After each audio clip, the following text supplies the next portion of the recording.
Good day, everyone. We are going to talk about how to prioritize your work.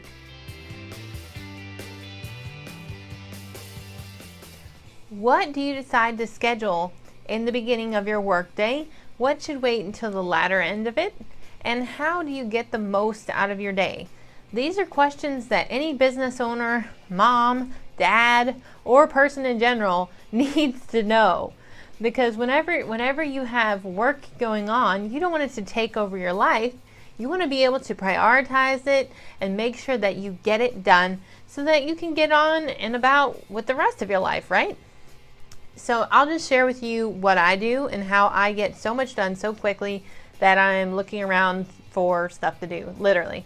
So I have to keep like a sheet of, hey, things you can do in case you are really freaking fast and get all your stuff done, but you still want to work. So I prioritize my work. Number one, I get anything that I'm dreading out of the way. Oh, you know, that one task where you're like, I could totally just keep putting it off till the next day. Like, I've had a few of those roll over to-do listers, you know, and it's so easy when you're on your phone with the little app. You just go, set it to tomorrow, set it to tomorrow. I've done it. I'm guilty. And that is why I know for myself and for a lot of you out there, what you need to do is go and say, hello. What do they call it? The frog. There's a book about Eat That Frog. Hello, frog. Let's go ahead and get you eaten. The biggest, ugliest frog of them all. And I'm not talking about frog legs, but I also have not ever had, and I'm not sure if I ever want to have, but if you like them, no judgment. So when you're looking at your list, go ahead and put down what you really don't want to do. But that isn't necessarily the thing that you start with, okay? I know, you're like, what? If you just said, but this is the other criteria. I check to make sure that it is money producing activity.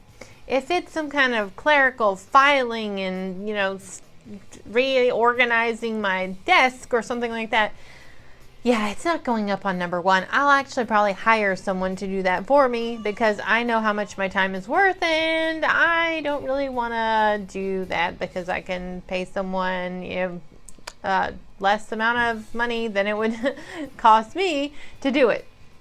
So whenever you're thinking about those types of things, you know, we don't necessarily like to clean or do laundry or stuff like that. You can outsource those things. But I'm talking about things that you and only you can do that you don't want to do.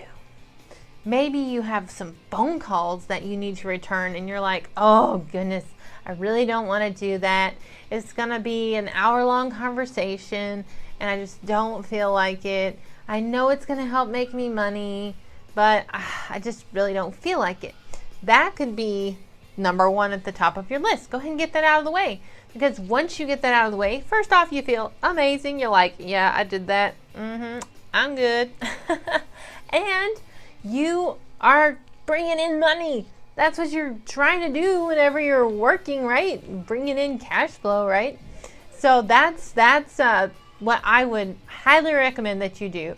Make sure that you look and see what it is you don't want to do, but also look and see what it is that's making you the most money.